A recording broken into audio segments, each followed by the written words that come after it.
అత్యధికమైన కృప, magnifying mercy. ఆదికాండం 19వ అధ్యాయం 19వ వచనం. Genesis chapter 19 verse 19. నా ప్రాణము రక్షించుట వలన నీవు నా ఎడల కనపరిచిన నీ కృపను కనపరిచితివి. నేను ఆ పర్వతమునకు తప్పించుకొని పోలేను, ఈ కీడు నాకు సంభవించి చచ్చిపోదునేమో. Behold, now thy servant has found grace in thy sight, and thou hast magnified thy mercy. Magnify అంటే భూతద్దం పెడితే చిన్నది కూడా ఎలా కనపడుతుంది? పెద్దగా కనపడుతుంది. It looks big. ఇక్కడ లోతు అనే ఒక వ్యక్తి గురించి ఇక్కడ మనం మాట్లాడుతున్నాం. లోతుని రక్షించడానికి దేవుడు 2 దూతలను పంపిస్తాడు. ఈ 2 లోతు దగ్గరికి వెళ్ళిన తర్వాత లోతుకు చెప్తారు. అప్పటికే అబ్రహాంతో ఆర్గ్యుమెంట్ అయిపోతుంది. సొదొమ గొమొర్రాని ఇలా చేద్దాం అనుకుంటున్నాము, వాళ్ళ పాపం బాగా పెరిగిపోయింది, వాళ్ళెవరూ వినట్లేదు, మరీ దారుణంగా అయిపోయారు, చూసావు కదా లోతు, కాబట్టి సొదొమ గొమొర్రా మీదకి తీర్పు వచ్చేస్తుంది. నువ్వు నీ భార్య, పిల్లలు, నీ అల్లుళ్ళను కూడా తీసుకొని, ఇంకెవరైనా ఉంటే నీ సర్కిల్లో తీసుకొని వచ్చాయి అని అంటే వాళ్ళ అల్లుళ్ళని అడిగారు. అల్లుళ్ళేమో హేళన చేశారు. తర్వాత కూతుర్లకు చెప్తే కూతుర్లు కానిట్టున్నారు. భార్య ఇంకా లోతుకు చెప్పినా లోతుడు ఏం చేస్తున్నాడంట? తడువు చేస్తున్నాడంట అలా కూర్చొని. ఏంటి అని అప్పుడు దేవుడు అబ్రహాముని జ్ఞాపకం చేసుకొని ఆ కనికరముతోటి దూతలు బలవంతంగా లోతును పట్టుకొని, లోతు కూతుర్లను పట్టుకొని, లోతు భార్యను పట్టుకొని బయటకు తీసుకొచ్చి ఇక వెనక్కి చూడకుండా పరిగెట్టండి అన్నప్పుడు కూతుర్లు పరిగెడుతున్నారు, లోతు పరిగెడుతున్నారు. ఒక సహోదరి వెనక్కి చూసింది. ఎవరు? భార్య. రూపు స్తంభం అయిపోయింది. ఆ తర్వాత మరి అప్పుడు లోతు ఒక మాట అంటాడు అనమాట. బయటికి తీసుకొచ్చి, ఇంకా పారిపోక ముందు బయటికి తీసుకొచ్చి, ఇప్పుడు పారిపోండి అంటే ఆ కొండ మీదకి ఏమెళ్తాము, ఇంకొక చిన్న ఊరు ఉంది కదా. అప్పుడు అంటాడు లోతు ఈ డైలాగ్, ఇదిగో నీ కటాక్షము నా మీద వచ్చినది, నా ప్రాణము రక్షించుట వలన నీవు నా ఎడల కనుపరిచిన నీ కృపను కనపరిచింది. అంటే అక్కడ లోతు ఒక్కడే పాడైపోలేదు, మిగిలిన వాళ్ళందరి మనస్సులు పాడైపోయాయి, భార్య మనస్సు, కూతుర్ల మనస్సుతో సహా. అప్పుడు లోతు అంటాడు, నేను ఒకవేళ అక్కడ తడువు చేసి ఉంటే చనిపోయేవాడిని, మరి మీరు ఉన్న కృప కాకుండా అత్యధిక కృపతోటి నన్ను లాక్కొచ్చేశారు, అందులోంచి నేను చనిపోవలసింది, కాబట్టి ఇప్పుడు ఆ చిన్న ఊరు ఉంది, ఆ ఊరిలోకి పంపించండి అన్నప్పుడు ఆ దూత ఆ ఊరిలోకి వెళ్ళిపోమని చెప్తారు. వెళ్ళిపోతుండగా లోతు ఆవిడ వెనక్కి చూస్తుంది. ఓకే, ఇది ఆ సందర్భంలో ఉండేటువంటి డైలాగ్. అంటే ఇక్కడ దేవుడు ఆల్రెడీ కృప ఉంది లోతు మీద, కానీ ఆ పరిస్థితి వచ్చినప్పుడు అక్కడ కూడా అతను రాను అని అవిధేయత చూపిస్తున్నప్పుడు దేవుడు బలవంతంగా లాక్కొని అతను తీసుకెళ్ళిపోయాడంట. దాన్ని ఏమంటాడు ఇక్కడ లోతు? అత్యధిక కృప. నీ కృపను ఘనపరిచితివి. So there is grace. అంటే దేవుణ్ణి నమ్మి వెళ్ళిపోతున్నా, కొన్ని నీ బలహీనతలు నీలో ఉన్నా, కొన్ని బాధలున్నా, కొన్ని అవిధేయతలున్నా, ఇంకా పరిపూర్ణంగా మార్పు లేకపోతున్నా, విశ్వాసంలో అయితే ఉన్నావు. లోతు అలాగే తన నీతిని ఎంతో కొంత కాపాడుకుంటున్నాడు. అబ్రహాం అంత లోతుగా వెళ్ళలేదు. కనీసము తన భార్యనైనా పూర్తిగా మార్చుకోలేకపోయాడు, పిల్లల్ని మార్చుకోలేకపోయాడు, అల్లుల్ని మార్చుకోలేకపోయాడు, బంధువుల్ని మార్చుకోలేకపోయాడు. కానీ అబ్రహాం అయితే తన ఇంటిల్లపాది అందరికీ ఆజ్ఞాపించాడంట. మరి సున్నతి చేయమన్నప్పుడు అదే రోజు తన ఇంట్లో ఉండేటువంటి అందరికీ సున్నతి చేశాడు అబ్రహాం, అదే రోజు. మరి లోతు ఆ సామర్థ్యము లేదు. ఎంతో కొంత విశ్వాసములో ఉన్న, రకరకాల కష్టాల్లో బాధల్లో ఉన్న దేవుడు తన కృపను ఘనపరిచి అబ్రహామును జ్ఞాపకం చేసుకొని, అబ్రహాము సహోదరుడు గనక అతన్ని ఆ శ్రమలోంచి బయటికి తీసుకొచ్చాడు. ఆదికాండం 19:29. దేవుడు ఆ మైదానపు పట్టణములను పాడు చేసినప్పుడు దేవుడు అబ్రహామును జ్ఞాపకం చేసుకుని లోతు కాపురమున్న పట్టణములను నాశనం చేసినప్పుడు ఆ నాశనము మధ్యన లోతు నశించకుండా అతని తప్పించాను. దేవుడు ఎవరిని జ్ఞాపకం చేసుకున్నాడంట? అబ్రహాముని. ఒక వ్యక్తి యొక్క విశ్వాసం అబ్రహాముని జ్ఞాపకం చేసుకొని లోతు మీద ఏ కృప చూపించాడు? అత్యధిక కృప. So by seeing Abraham, God he's magnified his mercy on Lot. లేకపోతే లోతు కూడా ఆ సొదొమ గొమొర్రాలో చనిపోయేవాడు. So one man's faith is important, is very, very precious to God. నీ విశ్వాసం వల్ల నీకు తెలియదు నీ బంధువులు ఎంతమంది కాపాడబడుతున్నారు. నీ విశ్వాసము ద్వారా నీ భర్త, నీ పిల్లలు, నీ పొరుగువారు, okay, many things are happening. God not only blesses you. అందుకే అంటాడు, నీవు విశ్వాసములో ఉంటే నీవు ఆశీర్వదించబడతావు, నీ ద్వారా అనేకులు ఆశీర్వదించబడతారు. ఇక్కడ లోతు మీద అత్యధిక కృప చూపించడానికి గల కారణం ఎవరు? ఓకే, నిర్గమకాండం 2వ అధ్యాయం 24 నుంచి 25. కాగా దేవుడు వారి మూలుగును విని అబ్రహాము, ఇస్సాకు, యాకోబులతో తాను చేసిన నిబంధనను జ్ఞాపకం చేసుకొనెను. దేవుడు ఇశ్రాయేలీయులను చూచెను, దేవుడు వారి యందు లక్ష్యముంచెను. 400 సంవత్సరాల పాటు బానిసల్లో ఉండి ఫరో వారి యొక్క బానిసత్వం యొక్క భారమును పెంచేసినప్పుడు తట్టుకోలేకపోయి వాళ్ళు ఇంక అమ్మో ఇంత భారమా, పని చేయలేకపోతున్నాము, 3 రెట్లు పని పెరిగిపోయింది, 400 సంవత్సరాల్లో చివర ఇంకా దారుణంగా ఉన్న పరిస్థితిని వాళ్ళు మూలుగుతున్నారంట. లోపల ప్రార్థన చేయలేకపోతున్నారు, దేవుడు ఎవరో తెలియదు, మర్చిపోయారు. కానీ ఏం చేస్తున్నారంట? మూలుగుతున్నారంట. ఏం చేస్తున్నారు? మూలుగుతున్నారు. దేవుడు అప్పుడు ఆ మూలుగుతున్నప్పుడు అబ్రహాముని జ్ఞాపకం చేసుకొని అప్పుడు ఆ మూలుగుని విని మోషేను పంపించి వారిని విడిపించాడు. సో అబ్రహాముని జ్ఞాపకం చేసుకోవడం వల్ల దేవుడు అధిక భారము పొంది బాధపడుతున్నటువంటి ఇజ్రాయేలీల మీద ఏం చూపించాడు? అధిక కృప. God has magnified his mercy by remembering Abraham. Abraham యొక్క విధేయత అనండి. ఒకవేళ నీవు నీ ఇంట్లో విశ్వాసంతో ఉన్నావు అనుకోండి, మీ ఆయన ఆఫీసులో దేని విషయమో బాగా బాధపడుతున్నాడు అనుకోండి, దేవుడు నీ విషయమై మీ ఆయన నా బాధ నుంచి కాపాడతాడు. See that now. So how faith can bring grace on some others by one man's obedience. ఒక వ్యక్తి దేవునికి ఇష్టడై ఉండడం వల్ల వారిని జ్ఞాపకం చేసుకొని వారి చుట్టుపక్కల వారిని దేవుడు ఎలాగా, పైగా వారి మీద ఏం చూపిస్తున్నాడు? కృప, అధిక కృప. జ్ఞాపకం చేసినప్పుడల్లా వీడు ఇంకా అవిధేయతలో ఉండి ఇంకా బాగా అరే చనిపోతామైనా అలా కూర్చున్నాడంటే లోతు. అప్పుడు దూతలు పట్టుకొని ఊహించుకోండి, పరపరపర లాక్కెళ్ళిపోతున్నారు అన్నమాట భార్యని, పిల్లలు. ఆదికాండం 26-24. ఆ రాత్రియే యెహోవా అతనికి ప్రత్యక్షమై, నేను నీ తండ్రి అయిన అబ్రహాము దేవుడను, నేను నీకు తోడై ఉన్నాను కనుక భయపడకము. నా దాసుడైన అబ్రహామును బట్టి నిన్ను ఆశీర్వదించి నీ సంతానమును విస్తరింపచేసేదనని చెప్పాను. ఇస్సాకు భయపడుతున్నాడు. ఇస్సాకు భయపడుతున్నప్పుడు దేవుడు చెప్పాడు, ఇస్సాకు నీ తండ్రి అయిన అబ్రహాము నేను జ్ఞాపకం చేసుకొని నీ భయాన్ని తీసివేస్తున్నాను. God is remembering Abraham and dealing with the fear of. నీ పిల్లలు దేని విషయమైనా భయపడుతున్నారు అనుకో, నీకు ఇష్టమైన వాళ్ళు దేని విషయం భయపడుతున్నారు అనుకో, నీ విషయమై దేవుడు అధికమైన కృప చూపించి నీ పిల్లల్ని ఆ భయంలోంచి తీసివేసి ధైర్యంగా ఉంచుతాడు. You are seeing faith, how God can deal with faith of a person. ఒక వ్యక్తి విశ్వాసము అనండి, అబ్రహాము విశ్వాసము అనండి. ఒక విశ్వాసం గల వ్యక్తిని దేవుడు జ్ఞాపకం చేసుకొని అతని చుట్టుపక్కల వారు, తెలిసిన వాళ్ళ మీద, బంధువుల మీద దేవుడు ఏ కృప చూపిస్తున్నాడు? తన కృపను ఏం చేస్తున్నాడు? కనపరుస్తున్నాడు. Is magnifying his mercy and then setting them free. ఆదికాండం 26:3. ఈ దేశమందు పరవాసివై ఉండుము, నేను నీకు తోడై ఉండి నిన్ను ఆశీర్వదించెదను. ఎలయనగా నీకును నీ సంతానమునకును ఈ దేశములన్నీ ఇచ్చి నీ తండ్రి అయిన అబ్రహాముతో నేను చేసిన ప్రమాణము నెరవేర్చి ఆకాశ నక్షత్రముల వలె నీ సంతానమును విస్తరింపజేసి ఈ దేశములన్నీ నీ సంతానమునకు ఇచ్చేదను. ఇంతకీ ఎవరి కోసం ఆశీర్వదిస్తున్నాడు? ఇస్సాక్కి. మళ్ళీ నీ దేశాన్ని ఎన్ని చేస్తా, ఇవన్నీ నీకు ఇచ్చేస్తా అని దేవుడు ఎవరికి చెప్తున్నాడు ఇక్కడ? ఇస్సాక్కి. ఎవరి విషయమై? అబ్రహాము విషయమై. అప్పుడు ఎటువంటి కార్యాలు జరుగుతాయో చూద్దాం. ఈ రెండు కూడా ఇస్సాకుని అబ్రహాము విషయమై ఆశీర్వదించినటువంటి విషయాలు. 105వ కీర్తన 42వ వచనం.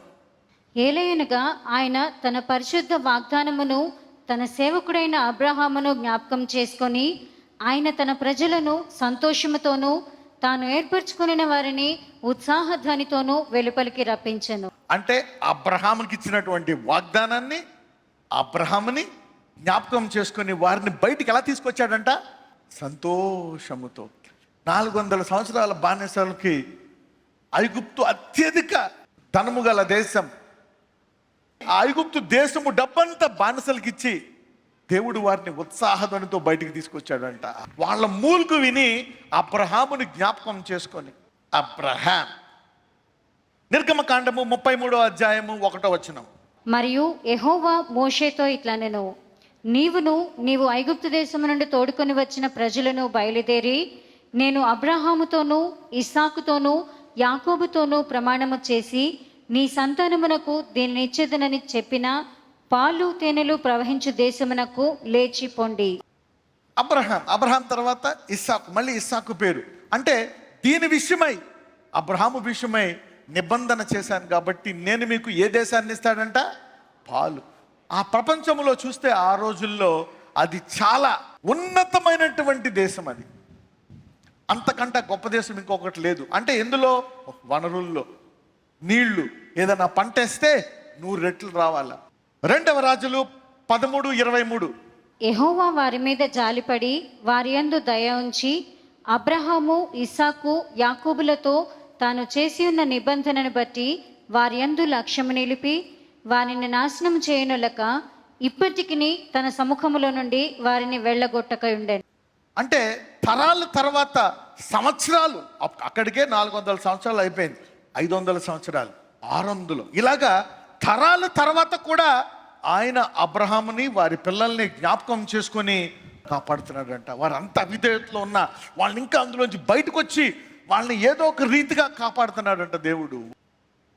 ఒక వ్యక్తి తన విశ్వాసాన్ని కాపాడుకుంటే అబ్రహాముకి ఎన్ని కష్టాలు వచ్చాయో తెలుసా? తన భార్యను తీసుకెళ్ళిపోయారు, అయినా వెనక్కి వెళ్ళిపోయాడా? వెనక్కి వెళ్ళిపోలే. అనేక ఇబ్బందులు చూశాడు, పిల్లలు పుట్టట్లేదు, అయినప్పటికీ వెనక్కి వెళ్ళిపోయాడా? వెనక్కి వెళ్ళలే. హి నెవర్ వెంట్ బ్యాక్. తన కుమారుడికి పెళ్లి సంబంధం కోసమైన కుమారుడిని పంపించాడా పెళ్లి చూపులకి? పంపలే. నేను పంపను పెళ్లి చూపులకి. మరి ఎవరిస్తారయ్యా? వాట్సాప్, వీడియో కాల్ ఏమీ లేవు. వెళ్ళి కోడలను పట్టరా అంటాడు. కానీ ఒకటి, అబ్రహాములో బలహీనతలు ఉన్నాయా లేదా? ఉన్నాయి. అబ్రహాములో అవిశ్వాసం ఉందా లేదా? అవిధేయత ఉందా లేదా? భయం ఉందా లేదా? కొన్ని ఉన్నాయి. అవన్నీ శరీరంలో కొన్ని బలహీనతలు. కానీ అతను తన సాయి శక్తులారా దేవుని విశ్వాసాన్ని కాపాడుకుంటున్నాడు, వెంబడిస్తున్నాడు. నేను మట్టుకు నా కొడుకుని మళ్ళా నేను వదిలి వెళ్ళిన దేశాలకి నువ్వు వెళ్ళి ప్రేయర్ చేస్తాడు. అబ్రహాము దేవా, మా అబ్రహామేమో నా చెయ్య అతన్ని తొడ మీద పెట్టి ప్రమాణం చేయించాడు, నా కొడుకుని నువ్వు అక్కడికి తీసుకెళ్ళకూడదు. అతను వెళ్ళి ప్రార్థించిన వెంటనే 3వ రోజు మనోడు ఒంట్లో వేసుకొచ్చేస్తాడు. అబ్రహాం ఆశీర్వాదం అంటే అది. Right, you see that faith. Somebody say faith. నిర్గమకాండం 32:13-14 వచనాలు చదువుదాం. నీ సేవకులైన అబ్రహామును ఇస్సాకును ఇశ్రాయేలును జ్ఞాపకం చేసుకొనుము. నీవు వారితో ఆకాశ నక్షత్రముల వలె మీ సంతానము అభివృద్ధి చేసి నేను చెప్పిన ఈ సమస్త భూమిని మీ సంతానమునకు ఇచ్చేదననియు వారు నిరంతరము దానికి హక్కుదారులు అగుదురనియు వారితో నీతోడని ప్రమాణము చేస్తేవనెను. ఇక్కడ భక్తులు, ప్రవక్తలు రానున్న రోజుల్లో దీన్ని జ్ఞాపకం చేస్తున్నారంట. నెహెమ్యా జ్ఞాపకం చేస్తాడు అబ్రహాం విషయమై, దావీదు విషయమై.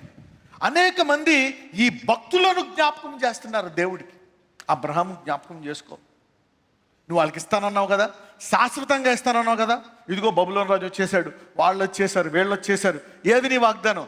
దేవుడు వెంటనే అబ్రహాం జ్ఞాపకం చేసుకొని వారందరినీ మార్చేసి తీసేసి దేవుడు మళ్ళా ఆ స్థలాన్ని ఇవ్వడం జరుగుతుంది. అంటే దీన్ని బట్టి ఏం తెలుస్తుంది? విశ్వాసం ఉన్న వాళ్ళకి మీ కష్టాలు టెంపరీ. ఎప్పటి వరకు? వాగ్దానం అనేది జ్ఞాపకం వచ్చే వరకు. నీ అనారోగ్యం బాగా విస్తరించిపోతుందా? వాగ్దానం జ్ఞాపకం వచ్చే వరకే అది. చూద్దాం. నిర్గమకాండం 32:13-14 వచనాలు చదువుదాం. నీ సేవకులైన అబ్రహామును ఇస్సాకును ఇశ్రాయేలును జ్ఞాపకం చేసుకొనుము. నీవు వారితో ఆకాశ నక్షత్రముల వలె మీ సంతానము అభివృద్ధి చేసి నేను చెప్పిన ఈ సమస్త భూమిని మీ సంతానమునకు ఇచ్చేదననియు వారు నిరంతరము దానికి హక్కుదారులు అగుదురనియు వారితో నీతోడని ప్రమాణము చేసి చెప్పితివనెను. అంతటా యెహోవా తన ప్రజలకు చేసేదనని చెప్పిన కీడును గూర్చి సంతాపపడెను. అనేక సార్లు బైబిల్లో దేవుడు పశ్చాత్తాపడ్డాడు, దేవుడు సంతాపడ్డాడు అని ఉంటుంది. అంటే ఆయన ఏదో పొరపాటు చేసి కాదు, మనస్సు మార్చుకున్నాడంట. అంటే అధిక కృప ఇచ్చి వారి మీద శిక్ష రాకుండా ఏం చేశాడంట, ఆపాడంట. అంటే ఆయన ఏదో పొరపాటు చేసి పశ్చాత్తాపడలే, లోతు మీదకి రావాల్సిన తీర్పుని అత్యధిక కృప ద్వారా ఆపేశాడంట. ఎంతమందికి అర్థమైంది? అదే మనిషి పశ్చాత్తాపం అంటే అతడు పొరపాటును సరిదిద్దుకొని చేయను అనుకోవడం మనిషి పశ్చాత్తాపం. సో దేవుడి పశ్చాత్తాపం వేరు, మనిషి పశ్చాత్తాపము వేరు. That's different. అంటే బైబిల్లో చాలాసార్లు పీపుల్ రిపెంట్ అని ఉంటుంది, the lord has also repented అని ఉంటుంది. కాబట్టి మీరు వ్యత్యాసం చూడాలి. ఇక్కడ మోషే ఏమంటాడంటే, ఇజ్రాయెల్ని తీసుకెళ్తున్నప్పుడు మాటికి వాళ్ళు రాళ్ళెత్తి మోషేని చంపేద్దామని చూస్తారు. ఈ దేవుడు మమ్మల్ని చంపడానికి తీసుకొచ్చాడా, మాకు నీళ్లు లేవు, తినడానికి తిండి లేదు, పొద్దున్న లేసి మన్నా చంపేద్దాం మోషే అని ఇలాగా మాటికి వీళ్ళు ఇబ్బంది పెట్టేవారంట. అందుకని దేవుడు అన్నాడంట, మోషే నిన్నే చంపేద్దామని చూస్తున్నారు, నేను ఒక పని చేస్తాను, వీళ్ళందరినీ చంపేసి ఎడారిలో నీ నుంచి నేను ఒక దేశాన్ని చేసి మళ్ళీ ఇజ్రాయెల్ తీసుకెళ్తాను అంటే అప్పుడు అతను, అయ్యా నీ కుమారుడైన అబ్రహాముని జ్ఞాపకం చేసుకో, ఇస్తానన్నావు కదా అని వెంటనే ఎప్పుడైతే మోషే అబ్రహాముని జ్ఞాపకం చేశాడో దేవుడికి అప్పుడు 14వ వచనంలో ఏమన్నా చూడండి ఒకసారి. అంతటి యెహోవా తన ప్రజలకు చేసేదనని చెప్పిన కీడును గూర్చి సంతాపపడెను. ఒక సహోదరుడు విధేయత చూపిస్తే దేవుడంట తన మనస్సుని మార్చుకున్నాడు. ఒక విశ్వాసగా మన పనేంటి?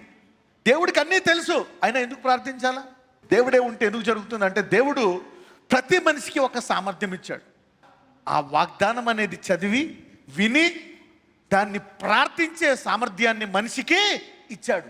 నీవు నీ సామర్థ్యాన్ని వాడినప్పుడు దేవుడు సమస్తము సాధ్యమే. ఆయన ఏమంటాడు, నమ్ముట నివస అంటే ఒకవేళ దాన్ని జ్ఞాపకం చేసుకొని చిన్న ప్రార్థన చేస్తే నేను కదిలిపోయి దానికంటే 10 రెట్లు ఎక్కువ చేస్తానంటున్నాడు దేవుడు. నీవు అడుగు వాటికంటే, ఊహించు వాటికంటే ఎక్కువ చేసేస్తా. కానీ నువ్వు నీ సామర్థ్యాన్ని వాడు, ఎందుకంటే నీకు కొన్ని ఫీలింగ్స్ పెట్టా, కొంచెం పని చేయాలి, ఆ బైబిల్ చదవాలా, ఆ ప్రార్థన చేయాలా, అప్పుడప్పుడు ఉపవాసం ఉండాలా, నీ పిల్లలకి చెప్పాలా. నువ్వు ఆ విశ్వాసాన్ని పెంచుకునే సామర్థ్యాన్ని ఇచ్చాను, వినాలా, పలకాలా, ప్రార్థన చేయాలా. ఇలాగ నువ్వు చేసినట్లయితే నేను ఆశీర్వదిస్తాను అంటున్నాడు. అందుకనే నీకు ఇచ్చినటువంటి సామర్థ్యాన్ని నువ్వు అందుకే అంటాడు కలిగిన వానికి ఇవ్వబడను. అంటే ఏంటి? నీకు ఇచ్చిన దాన్ని నువ్వు వాడితే ఇంకా ఇస్తాను. 5 కలిగిన వాళ్ళు 5 చేశారు, వారికి ఉందా లేదా సామర్థ్యము? ఉంది. 2 కలిగిన వారు 2 చేశారు. 1 కలిగిన వాడు ఏం చేశాడు? దాచిపెట్టేశాడు. అది దేవుడు తప్ప వాడు తప్ప? వాడికి సామర్థ్యం ఉన్నా వాడలేదు. అందుకే be diligent in the kingdom. దేవుని వాక్యములో నీ సామర్థ్యం కొద్ది నువ్వు చేసినప్పుడు ఆయనను అడుగు వాటికంటే, ఊహించు వాటికంటే అత్యధికంగా చేస్తాడు. అందుకే దేవుడు ఎవరిని పెట్టాడో తెలుసా? మనలో పరిశుద్ధాత్ముడిని పెట్టాడు. పరిశుద్ధాత్ముడి యొక్క ఒక ముఖ్యమైన పని ఏంటో తెలుసా? జ్ఞాపకం. He will remind you of the things. మీరు చూస్తే కొత్త నిబంధనలో అనేక సార్లు శిష్యులు యేసుప్రభువు వారు అన్న మాటలు తర్వాత వారికి జ్ఞాపకం వచ్చెను అని ఉంటుంది. యోహాను సువార్త 12, 14, 15, 16 చదువుదాం. సియోను కుమారి భయపడకుము, ఇదిగో నీ రాజు గాడిద పిల్ల మీద ఆసీనుడై వచ్చుచున్నాడు అని వ్రాయబడిన ప్రకారము యేసు ఆ చిన్న గాడిదను కనుగొని దాని మీద కూర్చుండెను. ఆయన శిష్యులు ఈ మాటలు మొదట గ్రహింపలేదు, కానీ యేసు మహిమపరచబడినప్పుడు అవి ఆయనను గూర్చి వ్రాయబడిననియు వారు ఆయనకు వాటిని చేసిరని జ్ఞాపకమునకు తెచ్చుకునేది. చూడండి ఏం చేశారంట.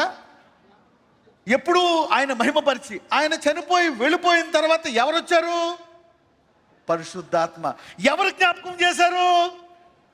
ఎందుకు? జ్ఞాపకం చేస్తే మళ్ళా విశ్వాసం వస్తుంది, నువ్వు కోల్పోయింది పొందుకోవచ్చు, ముందు మార్గం సిద్ధపడుకోవచ్చు. So the work of the Holy Spirit is to remind you. మనము కనీసం ఆ ఆత్మస్థాయిలోకి కొంచెమందైనా ఎదుగుదుము గాక, కొంతమంది సంపూర్ణముగా ఎదుగుదురు గాక. May you grow completely. So this is the work of the Holy Spirit. అంటే ఎప్పుడైతే అబ్రహాముని జ్ఞాపకం చేసుకున్నాడో దేవుడు ఆ ఇజ్రాయెల్ విషయమై ఏం చేశాడంట? మనస్సును మార్చుకున్నాడంట. డ్యూటోనమీ 9:27, ద్వితోపదేశకాండం 9:27. నీ సేవకులైన అబ్రహాము, ఇస్సాకు, యాకోబులను జ్ఞాపకం చేసుకొనుము. ఈ ప్రజల కాఠిన్యమునైనను వారి చెడుతనమునైనను వారి పాపమునైనను చూడకుము. మోషే జ్ఞాపకం చేస్తున్నాడు దేవుడికి, అయ్యా నువ్వు ఇవి చూడక, చూడండి ఇక్కడ ఏముంటుందంటే, ఈ ప్రజల కాఠిన్యమునైనను వారి చెడుతనమునైనను వారి పాపమునైనను చూడకు అంట. 3 విషయాలు. అంటే దేవుడు ఒక వ్యక్తి యొక్క విశ్వాసాన్ని చూసి, ఒక వ్యక్తి యొక్క విధేయతను చూసి వాటి జ్ఞాపకం చేసుకొని 30 లక్షల మంది యొక్క కాఠిన్యమును, వారి చెడుతనమును, వారి పాపమునైనను చూడకూడదండి. అసలు దేవుడు అంగీకరించాడా లేదా? How can Moses pray there prayer? కనీసం అంటే వాళ్ళు చేసిన దానికి తీర్పు తగ్గించడం కూడా కాదంట. అసలు ఏమంటున్నాడు? అసలు చూడకూడదంట. అలా ఉండేదల్లా తెల్లే. Only mothers will cover. Abraham జ్ఞాపకం చెప్తున్నాడు, తండ్రి నువ్వు కూడా అలాగే చూడక. This is all love. ఇక్కడ తేడా ఏంటి? ప్రేమ. అందుకే దేవుడు అంటాడు, నిన్ను వలే నీ పొరుగు వారిని అందరినీ ప్రేమించేసామనుకో, అందరి మీద కవర్ చేసుకుంటావు నువ్వు. దేవుడు లోకమును ప్రేమించి ఆయన కుమారుణ్ణి దహన బలిగించి వారి పాపములను చూడంట. అసలు చూడకూడదంట. ఈ ప్రార్థన చేయడానికి దేవుడి గురించి ఎంత లోతైన సహవాసం ఉంటే, అబ్రహాము మీద ఎంత ఇష్టం ఉంటే మోషే ఈ ప్రార్థన చేస్తాడు. లూకాసు వార్త 68 నుంచి 75. ప్రభు అయిన ఇశ్రాయేలు స్తుతింపబడును గాక. ఆయన తన ప్రజలకు దర్శనమిచ్చి వారికి విమోచన కలుగచేసెను. తన సేవకుడైన దావీదు వంశమునందు మన కొరకు రక్షణ శృంగమును, అనగా మన శత్రువుల నుండి మనలను ద్వేషించు వారందరి చేతి నుండి తప్పించి రక్షణ కలుగచేసెను. దీనిని గూర్చి ఆయన ఆది నుండి తన పరిశుద్ధ ప్రవక్తల నోట పలికించెను. ఆయన మన పితరులను కరుణించుటకును, తన పరిశుద్ధ నిబంధనను, అనగా మన తండ్రి అయిన అబ్రహాముతో తాను చేసిన ప్రమాణమును జ్ఞాపకం చేసుకొనుటకును, మనము శత్రువుల చేతి నుండి విడిపింపబడి. ఆగండి, ఎప్పుడు ఇది? లోక అంటే దగ్గర 2000 సంవత్సరాలు, 2000 సంవత్సరాల తర్వాత కూడా ఇక్కడ తన ఆత్మ ద్వారా జ్ఞాపకం చేస్తున్నాడు. ఇజ్రాయేల్ ప్రజలను శత్రువుల చేతి నుంచి ఏం చేస్తున్నాడంట? విడిపిస్తున్నాడంట. మనము శత్రువుల చేతిని విడిపంపడి మన జీవిత కాలం అంతయు నిర్భయులమై ఆయన సన్నిధిని పరిశుద్ధముగాను నీతిగాను ఆయనను సేవింపను అనుగ్రహించుటకును ఈ రక్షణ కలుగజేసెను. ఎవరిని జ్ఞాపకం చేసుకొని? అబ్రహాముని జ్ఞాపకం. ఎంతమందికి దేవుని హృదయం అర్థమవుతుంది? మోషేకి అర్థమైంది, పాత నిబంధనలో ప్రవక్తలకు అర్థమైంది. వాళ్ళందరూ ఏ రీతిగా ప్రార్థించారో మనం చూసాం. అబ్రహాం విషయమై ఏం చేశాడు? అడిగితే ఎస్ అన్నాడు, లోతుని తీర్చేశాడు. ఏసునామని అడుగుతున్నావు, 100% నువ్వు అడిగిన దానికంటే ఊహించిన దానికంటే అత్యధికంగా చేస్తావు.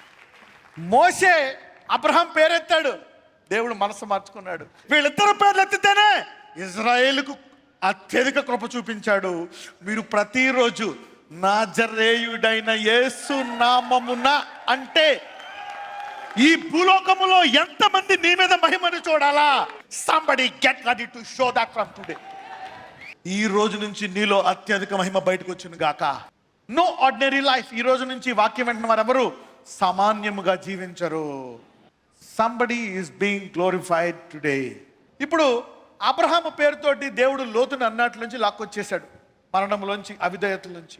ఈరోజు ఎవరెవరికైతే చెప్పుకునే కష్టాలు ఉన్నాయో, మరణకరమైన వ్యాధులు ఉన్నాయో, వాటన్నిటి నుంచి దేవుడు అత్యధిక కృప చూపించి మిమ్మల్ని లాగివేయను గాక అందులోంచి.